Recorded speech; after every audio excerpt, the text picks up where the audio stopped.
एक बार फिर news plus 21 की खबर का बड़ा असर हुआ है। फिजियोथेरेपी के छात्रों ने अनिश्चितकालीन आंदोलन खत्म कर दिया है। बता दें कि न्यूज़ प्लस 21 ने फिजियोथेरेपी के छात्रों के 4 सूत्रीय मांगों को लेकर मुहिम चलाया था।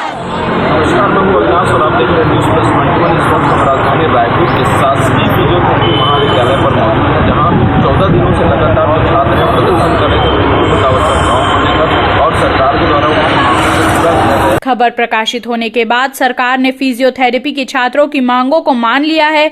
इस मुहिम के लिए फिजियोथेरेपी के छात्रों ने न्यूज़ प्लस 21 के प्रति आभार जताया है। बता दें कि फिजियोथेरेपी के छात्रों ने स्वास्थ्य मंत्री टीएस सिंहदेव से चर्चा के बाद 4 सूत्रीय मांगों को लेकर मिले आश्वासन पर तत्काल 14 दिन से चल रहे आंदोलन को खत्म करने का निर्णय लिया।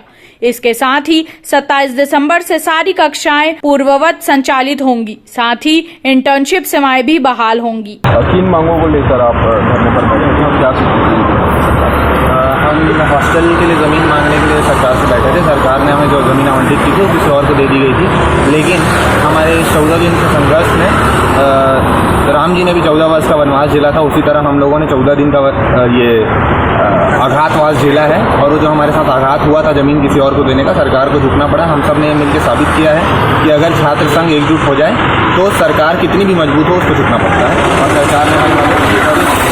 हमारे पूरे कैंपेन में न्यूज़ प्लस 21 का बहुत बड़ा हाथ रहा और हमारे और सरकार के बीच में बातचीत करने का एकमात्र साधन मीडिया था। इसके लिए हम बहुत आपका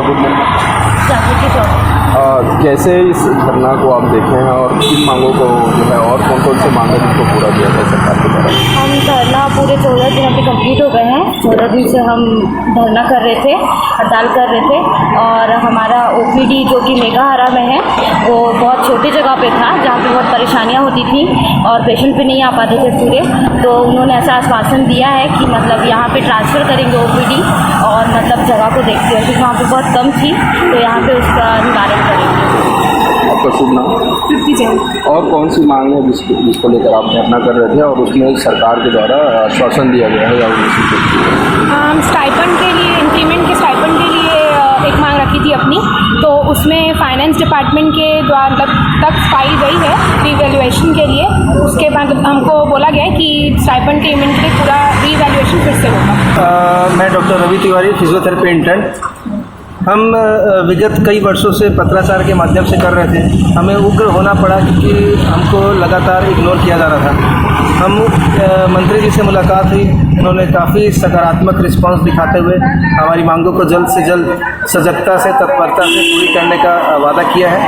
हम उसी उनके वादे को बेस बना के ये आंदोलन अभी ख़त्म कर रहे हैं। कल से पूर्ववत हमारी कक्षाएं और इंटर्नशिप सेवाएं बहाल होंगी।